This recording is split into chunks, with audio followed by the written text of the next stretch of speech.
사랑하는 성도님 여러분, 여러분들은 무당의 능력을 믿으십니까? 어떻게 생각하세요? 무당의 능력을 믿으십니까? 여러분, 무당은 능력이 있습니다. 무당의 능력이 아니지만 하나님을 대적하였던 사단과 타락한 천사들이 무당과 혹은 주술사들과 함께합니다. 여러분, 무당은 능력이 있습니다. 그런데 이 무당의 능력에는 하나님이 숨겨놓으신 비밀이 있습니다. 오늘 어쩌면 본문은 우리에게 그 내용을 가르쳐 줍니다. 여러분, 무당은 능력이 있어요. 또 무당을 통하여서 사단과 하나님을 대적하였던 타락한 천사들이 사람들을 현혹합니다. 여러분, 그러나 여기에는 하나님이 정하신 기준이 있고 하나님 숨겨놓으신 비밀이 있습니다. 그게 무엇일까요? 성경에 기록된 오늘 본문 고대 근동에는 주술 행위가 만연해 있었습니다. 또한 악한 영들이 이러한 주술과 샤머니즘을 통하여서 두려움으로 사람을 통제하기도 하고 또 두려움으로 하나님의 진리를 가리기도 합니다. 오늘 본문 역시도 마찬가지입니다. 오늘 본문에서도 모압 왕 발락은 당시 근동에서 가장 능력 있던 주술사 발람 무당을 요청을 합니다. 여러분, 모압은 이스라엘을 이길 수 없습니다. 그래서 모압 왕 발락이 생각해낸 것은 당시 근동에서 가장 능력을 잘 행하였던 무당을 통하여서 이 이스라엘을 저주하는 거였습니다. 자신의 힘으로 이스라엘을 어떻게 할 수 없자 무당과 주술사들을 통하여서 발락은 하나님의 백성을 저주하려고 했습니다. 우리 한번 오늘 본문 바로 앞에 있는 22장 6절 말씀을 같이 읽도록 하겠습니다. 22장 6절입니다. 우리보다 강하니 청하건대 와서 나를 위하여 이 백성을 저주하라. 내가 혹 그들을 쳐서 이겨 이 땅에서 몰아내리라. 그대가 복을 비는 자는 복을 받고 저주하는 자는 저주를 받을 줄을 내가 알미니라. 그래요. 당시 근동 지방에서는 주술사들이, 여러분 지금도 마찬가지입니다. 저도 어릴 때를 생각해 보면 저희 동네에 무당들이 혹은 저희 동네에 주술사들이 있었어요. 여러분, 미개한 나라일수록 주술사와 무당들이 미혹을 합니다. 그리고 사람들의 마음을 얻습니다. 하나님을 등지게 합니다. 여러분, 근동 지방 역시도 마찬가지입니다. 사람의 눈을 가립니다. 무당이 많은 능력들을 행하고 주변에 소문이 나타나자 결국 발락은 발람을 데려와서 자기의 목적을, 능력을 이루려고 합니다. 하지만 오늘 이 본문을 통하여서 우리 그리스도인들을 향하여서 하나님께서 중요한 비밀을, 중요한 기준을 가르쳐 주십니다. 여러분, 그게 무엇입니까? 그렇습니다. 여러분, 무당도, 하나님을 대적한 사단도, 타락한 천사들도 여러분, 하나님이 허락지 않으면은 그 어떠한 일도 우리에게 행할 수 없습니다. 아멘이십니까? 오늘 본문을 통하여 두려움에 빠진 우리의 인생 가운데 때로는 하나님께서 우리가 원하는 대로 우리를 인도하지 않을 때가 있습니다. 그러나 오해하지 말아야 할 것이, 시험 들지 말아야 할 것이, 마음을 악한 영들에게 빼앗기지 말아야 할 것이, 여러분, 하나님이 허락해 않으면 악한 영들이 우리의 인생에, 우리의 삶에 개입할 수 없다는 사실입니다. 특별히 오늘 성경은 더 중요한 비밀을 가르쳐 줍니다. 우리 하나님께서는 단지 사단이 우리 인생에 개입하는 것만 물리치는 것이 아니고 오히려 사탄의 유혹과 사탄의 저주를 바꾸어 오히려 우리에게 복이 되게 하십니다. 아멘이십니까? 오늘 하나님이 이 본문을 통하여 우리에게 가르쳐 주시는 것이 무엇입니까? 주술사 발람이 이스라엘을 저주하려 하자 하나님은 그 저주를 막으시고 오히려 그 저주가 축복이 되게 하십니다. 아멘이세요? 우리 함께 오늘 하나님이 우리에게 전해주시는 깊은 진리를 함께 보도록 하겠습니다. 병행 본문인 신명기 23장 4절 5절을 함께 천천히 묵상하며 읽어보도록 하겠습니다. 그들은 너희가 애굽에서 나올 때에 떡과 물로 너희를 길에서 영접하지 아니하고 메소포타미아의 부돌 사람 부올의 아들 발람에게 뇌물을 주어 너희를 저주하게 하려 하였으나 내 하나님 여호와께서 너를 사랑하심으로 내 하나님 여호와께서 발람의 말을 듣지 아니하시고 내 하나님 여호와께서 그 저주를 변하여 복이 되게 하셨나니. 여러분들 아멘이세요? 하나님은 사탄을 막으실 뿐만 아니라 저주를 막으실 뿐만 아니라 우리 인생이 하나님을 믿는 믿음 안에서 축복이 되게 하십니다. 여러분, 승리는 인간적인 계략이나 사탄의 시험에 있지 않아요. 여러분, 때로는 우리 인생 가운데 하나님이 때로는 우리를 마치 버려둔 자처럼 고난 가운데 우리를 세우실 수 있습니다. 그러나 여러분, 우리가 이 힘든 고난과 역경 가운데 절대 우리가 기억해야 할 것이 무엇입니까? 그러나 하나님은 끝까지 이 어려움을 우리 인생 가운데 막아주시고 마지막에는 반드시 이 저주와 이 고통을 변하여 복이 되게 하신다는 사실입니다. 하나님께만 승리가 있다는 사실입니다. 아멘이세요? 발락과 발람은 함께 자신들의 목적을 위하여서 이스라엘을 몰아내기 위하여서 정성스럽게 제사를 드립니다. 제단 7개를 쌓고 7마리의 숫송아지를, 여러분 당시의 숫송아지의 가치는 어마어마합니다. 한 적어도 지주 정도 되고 한 적어도 족장 정도 되어야지 이 숫송아지를 1년에 한 번 하나님 앞에 드릴 수가 있어요. 그런데 오늘 7개의 제단과 7마리의 숫송아지와 7마리의 수량을 하나님 앞에 최선의 정성을 다해서 드리고 있다는 사실입니다. 그런데 그 제단에는 여러분, 우리가 생각하는 바알이나 우리가 생각하는 부다나 우리가 생각하는 알라나 우리가 생각하는 다른 우상이 가는 것이 아니고 그 제단에 하나님이 가세요. 여러분, 이런 아이러니가 어디 있습니까? 발람은, 무당은 하나님을 움직이기 위하여서, 신을 움직이기 위하여서, 자신의 목적을 위하여서 7제단을 자랑합니다. 근데 그 제단에, 우상의 제단에 하나님이 가십니다. 우리 한번 오늘 본문 4절을 함께 읽도록 하겠습니다. 하나님이 발람에게 임하시는지라 발람이 아뢰되 내가 7제단을 쌓고 각 제단에 숫송아지와 수량을 드렸나이다. 여러분, 오늘 이 상황을 한번 보세요. 발람은 지금까지 자신의 주술의 능력이었던 이 신들을, 악한 사단과 그의 추종자들이 올 줄 알았는데 여러분, 하나님이 가세요. 그런데 발람은 그 하나님에 대한 이전에 다른 악한 영들과 오해를 하고 이렇게 얘기를 합니다. 내가 7제단을 쌓았다. 7숫송아지를 드리고 7수량을 드렸다. 이제 내가 지극정성으로 당신을 내가 모셨으니까 이전처럼 나에게 능력 가운데 임하여 달라. 여러분, 웃기죠? 여러분, 어쩌면 우리가 한번 잠시 짚고 넘어갈 것이, 여러분, 악한 사단은 이렇게 할 수 있습니다. 발람이, 악한 영들에게는 발람이 이렇게 7제단과 7수량과 7숫송아지 이렇게 할 수 있습니다. 그러나 하나님은 이렇게 할 수 없어요.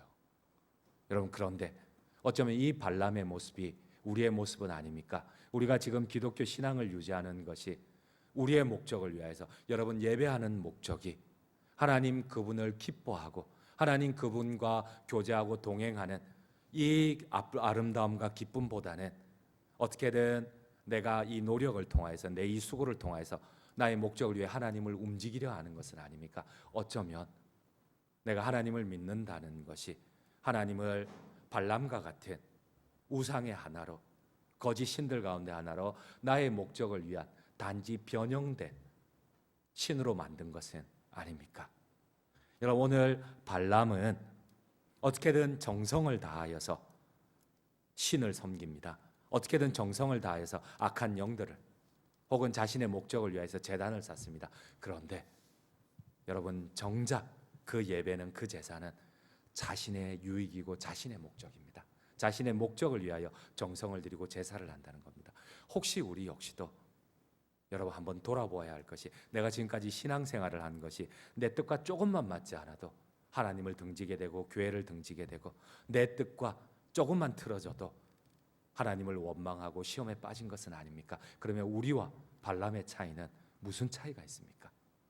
발람이 섬겼던 악한 영들과 사단과 그의 추종자들과 우리가 섬기는 만유의 주제이신 그 하나님과 인격적인 하나님과 무슨 차이가 있을까요?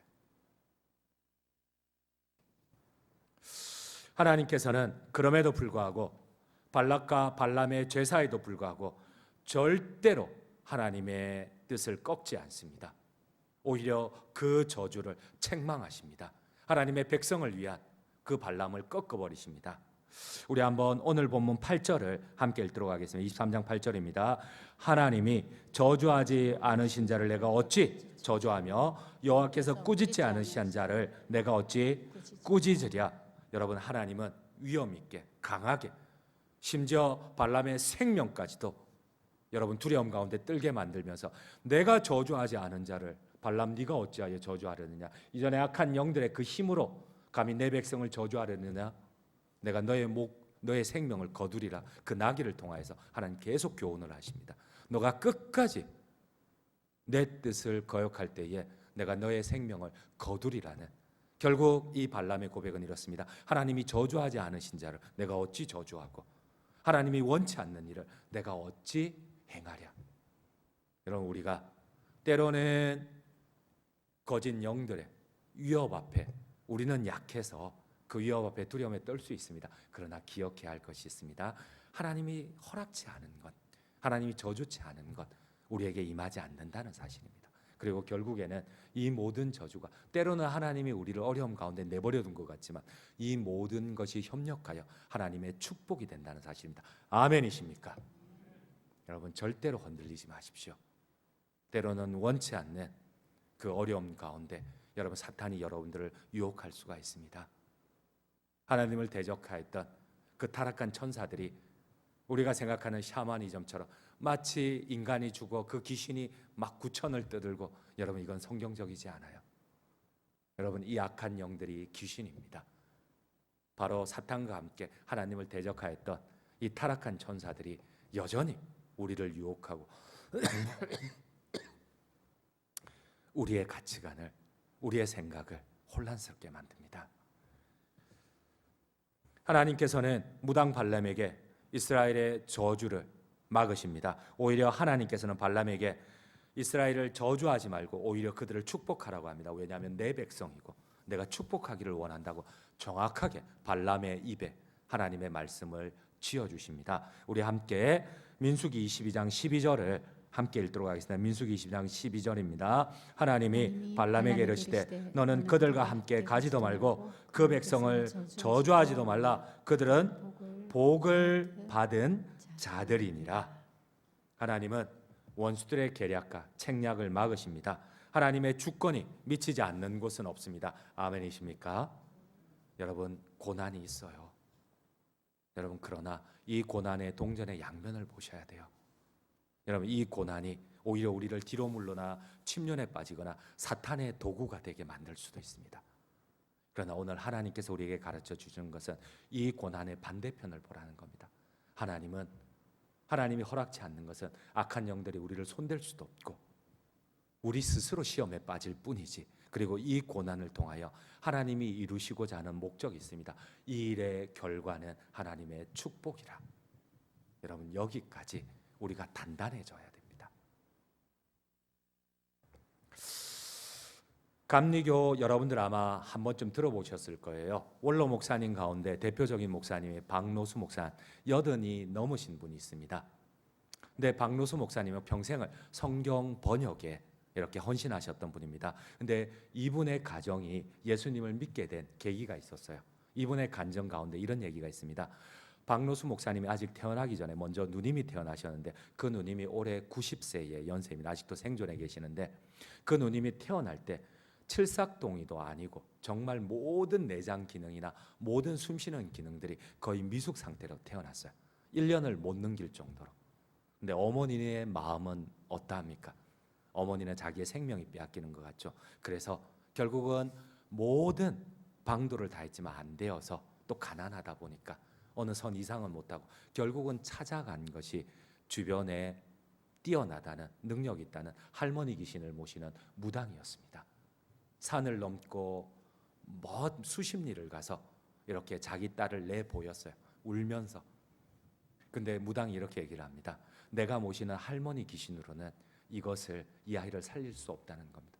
근데 그 박노수 목사님의 어머니가 얼마나 간절하고 그 모성애에 대해서 감동이 되었는지 무당이 그런 얘기를 해요. 우리 할머니 귀신은 어쩔 수 없지만 저기 산 너머에 가면은 예수 귀신이 있는데 그 귀신이 이 아이를 살릴 수 있다는 겁니다. 여러분, 우리 권사님들 가운데서도 이런 간증하는 분들 몇 분 봤습니다. 이렇게 보니까 자기 가정 가운데 이렇게 하나님께서 무당을 통해서 역사하셨던 기록들이, 이렇게 간증들이 많으시더라고요.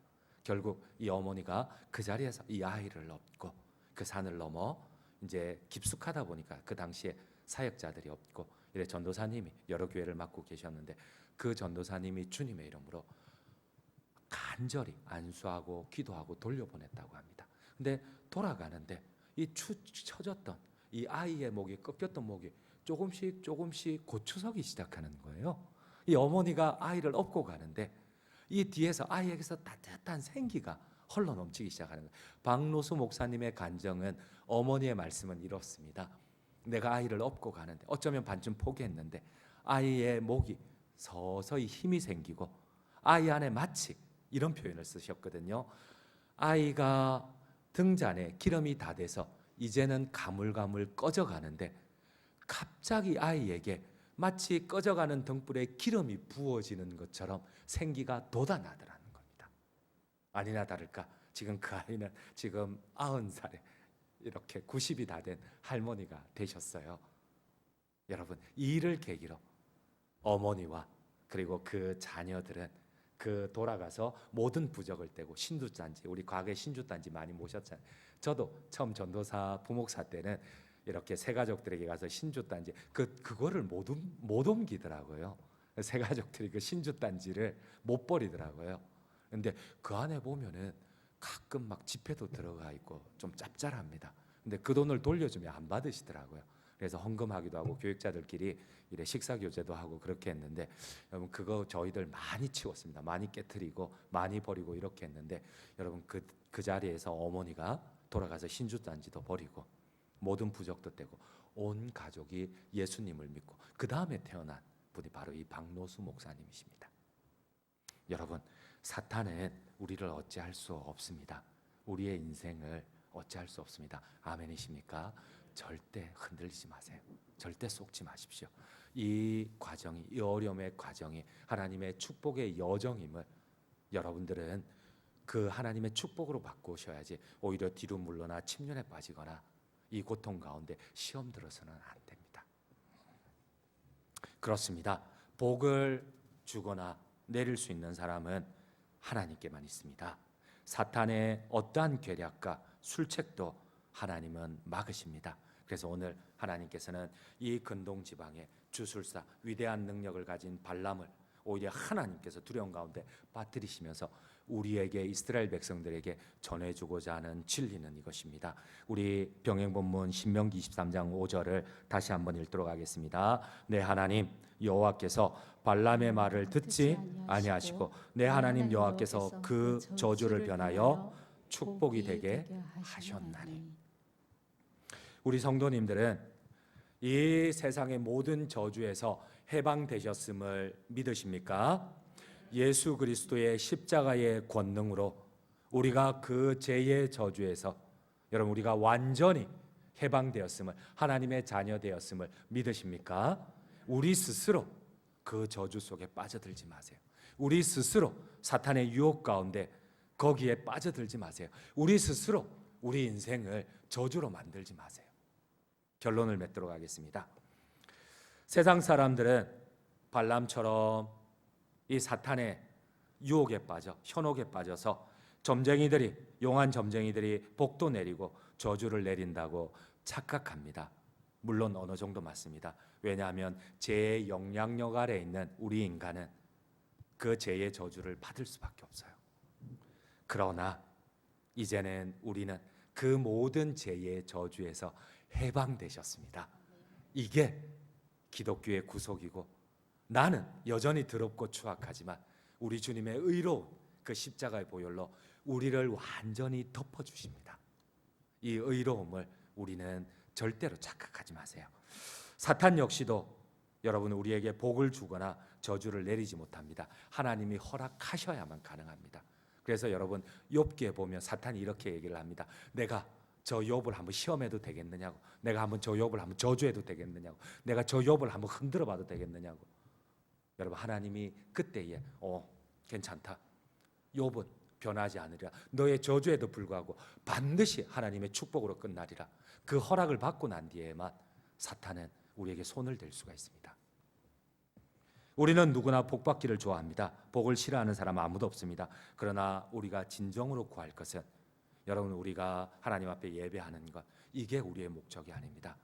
하나님을 찬양하는 것, 여러분, 우리가 정작 추구해야 할 것은 하나님 그분 자체이십니다. 여러분, 우리는 우리의 복을 위하여, 우리의 목적을 위하여 혹시나 예배를, 혹시나 헌금을, 우리의 헌신을 이용하는 것은 아닙니까? 우리는 하나님은 싫어하면서 오히려 우리의 예배를 통하여, 헌신을 통하여 하나님과 동행하고 그분에게 속삭이고 그분과 교제하고 우리의 마음을 바쳐서 그분을 찬양하며, 이런 거는 등한히 하고 예배함으로 내가 이 목적을 이루고, 내가 많이 헌금함으로 내 목적을 이루고, 여러분, 혹시나 우리는 예배하지만, 기도하지만 하나님 그분 자체를 사랑하고 사모하는 것, 여러분 혹시 착각하고 계신 것은 아닙니까? 하나님 그분이 축복입니다.